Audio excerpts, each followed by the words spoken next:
Hey there, Tolkieneers. I'm Danny J, And this is Trever D.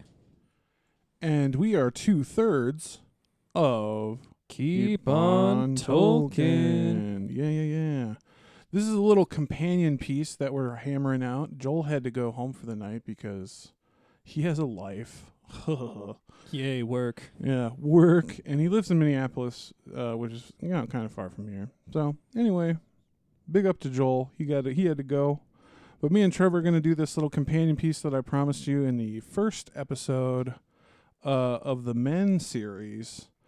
This is a story about the Druedain called "The Faithful Stone," and I explained. I did the synopsis of the story. I said it was too long to read, but we're going to read it to you in its or Trevor rather is going to read it to you in its entirety.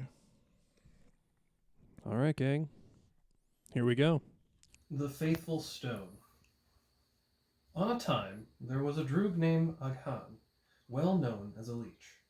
He had a great friendship with Barak, a forester of the folk, who lived in a house in the woods 2 miles or more from the nearest village.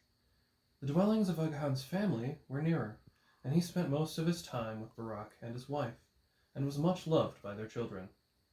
There came a time of trouble, for a number of daring orcs had secretly entered the woods nearby, and were scattered in 2s and 3s, waylaying any that went abroad alone, and at night attacking houses far from neighbors.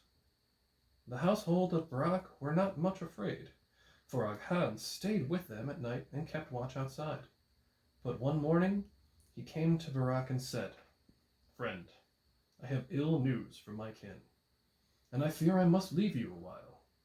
My brother has been wounded, and he lies now in pain and calls for me, since I have skill in treating orc wounds. I will return as soon as I may." Barak was greatly troubled, and his wife and children wept.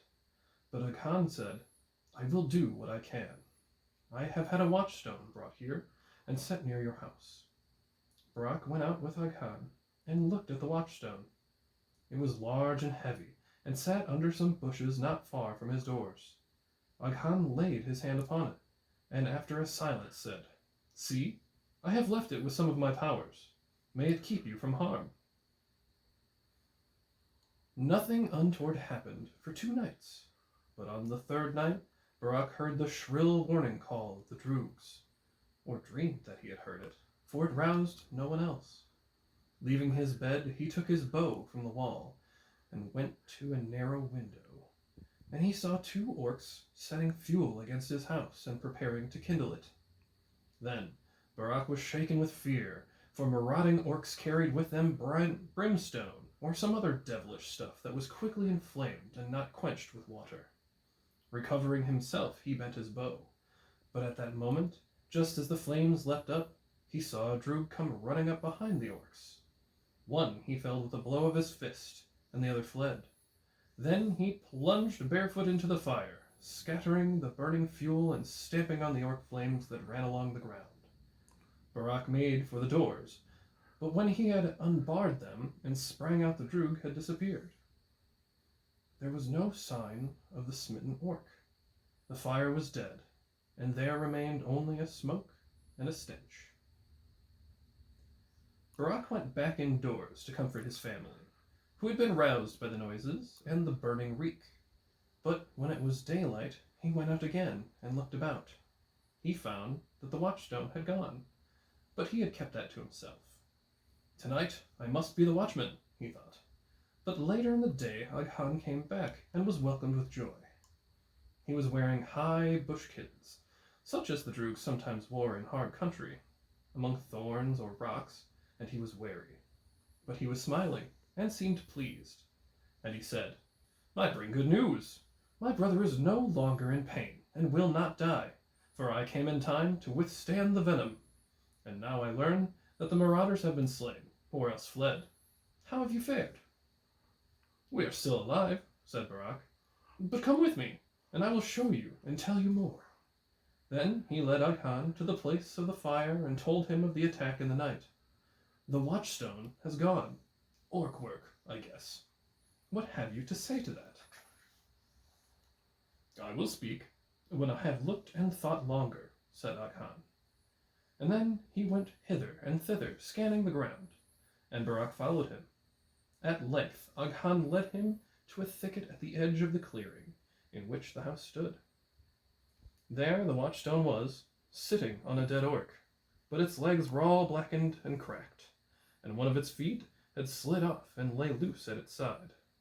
Aghan looked grieved, but he said, "Ah, well, he did what he could, and better that his legs should trample orc fire than mine." Then he sat down and unlaced his bushkins, and Barak saw that under them were the bandages on his legs.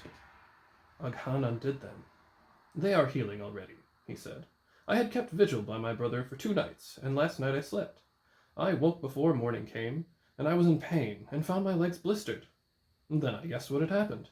Alas, if some power passes from you to a thing that you have made, then you must take a share in its hurts." Beautiful, Trevor. That was Trevor reading The Faithful Stone from the Unfinished Tales. Thanks, everybody.